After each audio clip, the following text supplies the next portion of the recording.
greatest victory of them all. So we are talking more and more about Victory Day because we were a big part of it, and so was the UK. And it's just, I guess, I don't know what you call it. It's just incredible that that day is the same day that we signed a tremendous trade deal for both countries. So I'm going to begin by just adding that we just concluded the rare earth deal with Ukraine.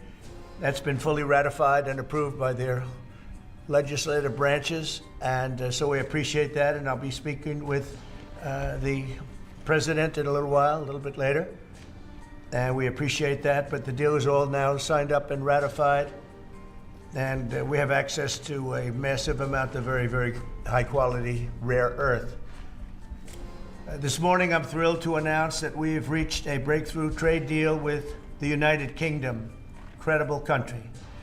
Today is a victory day for World War II. We won the war together exactly 80 years ago, so there could be no more perfect morning to reach this historic agreement, and it's beautiful weather out. A historic step. The deal includes plans that will bring the United Kingdom into the economic security alignment with the United States. That's the first of its kind. So we have a big economic security blanket, and that's very important, and we feel very, very comfortable with that because it's been a great ally, truly one of our great allies. I mean, a lot of people say our greatest ally. I don't want to insult people by saying that, but I can say it's certainly one of our greatest, and right at the top, and they're the first one we're talking about. And by the way, we have many meetings planned today and tomorrow, and every country wants to be making deals.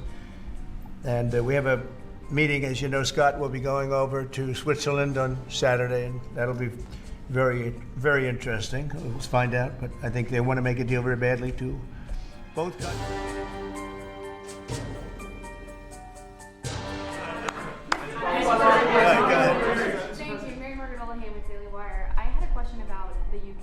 Today, I heard there was talk that part of the agreement would depend on whether the UK would respect free speech and freedom of religion.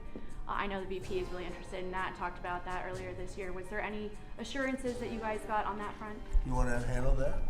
Yeah, that was not part of the conversation. Our conversation was an economic conversation from start to finish, closed by the president yesterday.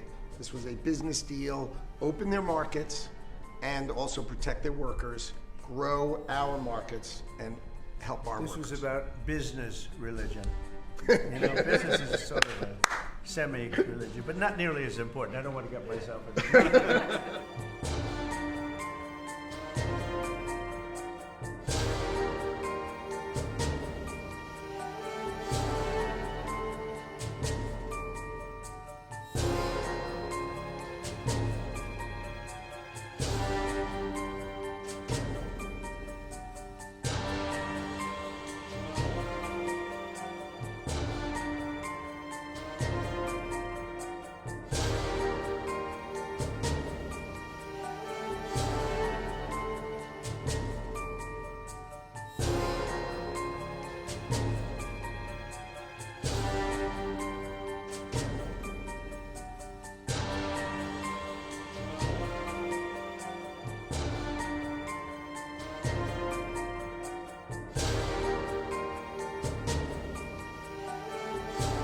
We are talking about the Ayatollah Khamenei and what he says is happening during these negotiations.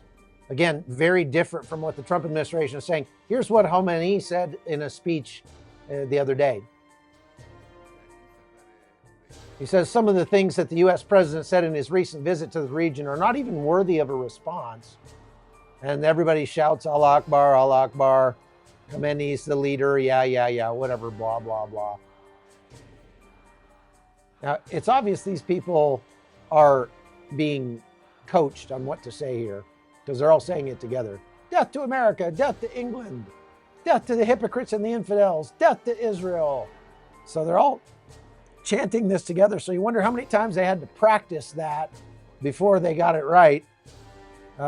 And so we can go on, but suffice it to say that all of the information that is being released by the Iranian regime says that no, there are not anywhere close to an agreement, that there's no way they're getting rid of their enrichment capability. And that is the red line, according to Steve Witkoff. Iran has to get rid of its ability to enrich uranium. And Iran's just saying, no way, not going to do it. So they're just kind of at an impasse there. I wouldn't call that being close to a deal in any way, shape, or form. When President Reagan was dealing with the Soviets and he talked about an old Russian proverb, trust but verify. Look, I have a great deal of trust in President Trump, but he is making me anxious. I'm not going to take the responsibility that I'm just somehow abandoning Trump and I don't trust him. No, there's lots of reasons to trust him, but he and his team are creating reasons to say, what is going on here? This doesn't make sense. I totally Steve understand you, Witkoff, but I keep reminding myself, Mike Huckabee is there, Marco Rubio is there, Pete Hegseth is right there, Well, and it's the same president who killed Qasem Soleimani, the most courageous action. No, Tal, you're absolutely right, except that Defense Secretary Pete Hegseth was supposed to be in Israel on Friday and canceled his trip. Now, what I'm telling you is, if you look at the lineup of the names and the reputations, there's trust. When you look at the data points of specific things that are going on right now, it doesn't make sense. Steve Witkoff gets to sign the Iranian nuclear portfolio, negotiations portfolio, and the first substantive thing he says is, we're going to allow Iran to enrich to 3.67% uranium purity. Now, then he immediately gets pushed back. They backtracked, right? And then Witkoff backs up and backtracks. However, this is not a good signal. What I want is strength and clarity and consistency from President Trump and every single one of his top people. Right now, we're getting mixed signals.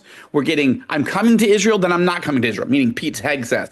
I'm coming if to Israel's getting mixed but I'm signals, not Joel, going to imagine Israel. what kind of signals Israel's enemy are getting. Well, no, I disagree with that. I think right now, when you see potential division and disagreements between Israel and the United States publicly, and you see a president coming to the region and not coming to Israel, when you see a defense secretary say, I'm coming to the region, I'm coming to Israel, oh, then I'm not coming. No, that sends very encouraging signals to Iran. Right at the moment, we don't want to give them any encouragement whatsoever. At least you said potential division. It's not. We've been through divisions before. Well, let me summarize this. I know we got to go. Something weird is happening. Something unsettling is happening. Will it all become clear in a couple days? Yeah, I hope so. And you and I will be happy to see that. But right now, there are signals that people who love the president and trust the president and love the United States and love Israel, he and his team are making me and many others, Israelis as well as evangelicals, anxious by their actions.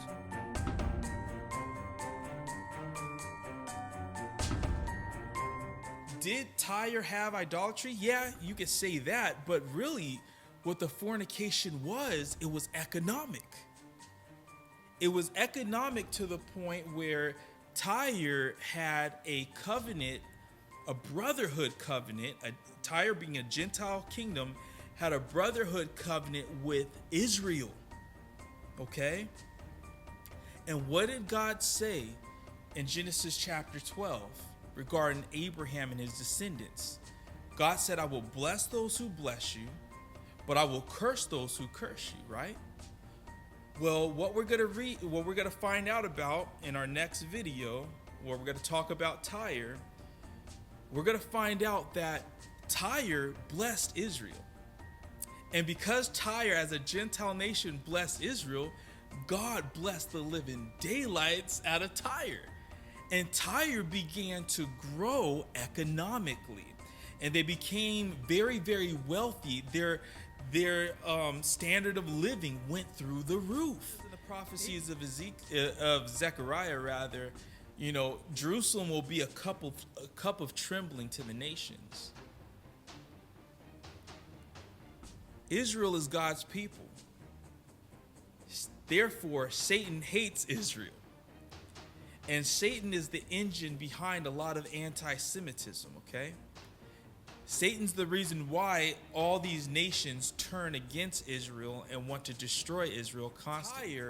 Rather than having mercy on Israel, even in the midst of the judgment, Tyre turned their back on Israel. This Gentile nation who was blessed because they blessed Israel, were in a brotherhood covenant with Israel, turned their back on Israel. They forsook them. And when God did that, he called all of their economic ties, because they were tied to people that didn't like Israel, so that kind of helped them to make that final decision. You know what, let's just be done with them and enjoy these other economic relationships that we have. God called that fornication. He called that harlotry. And then he brought his judgment and obliterated Tyre off the face of the planet because of that. Now, let me ask you a question about the United States of America. Is there any other country on this planet that has had such a strong bond with Israel since 1948? Is there another country that has such a strong bond with Israel since 1967, when they have took Jerusalem under Israeli control, other than the United States of America?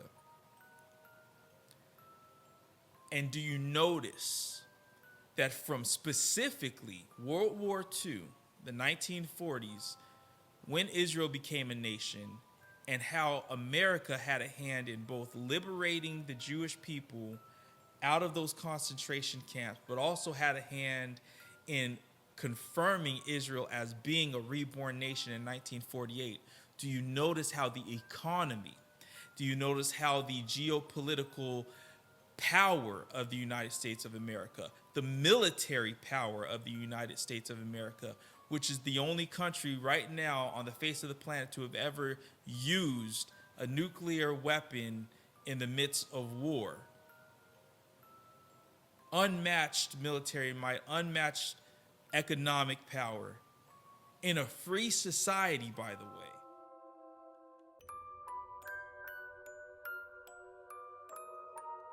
And your heart is lifted up because of your riches. And this is kind of hitting me right now, too. As I'm reading this, God help me.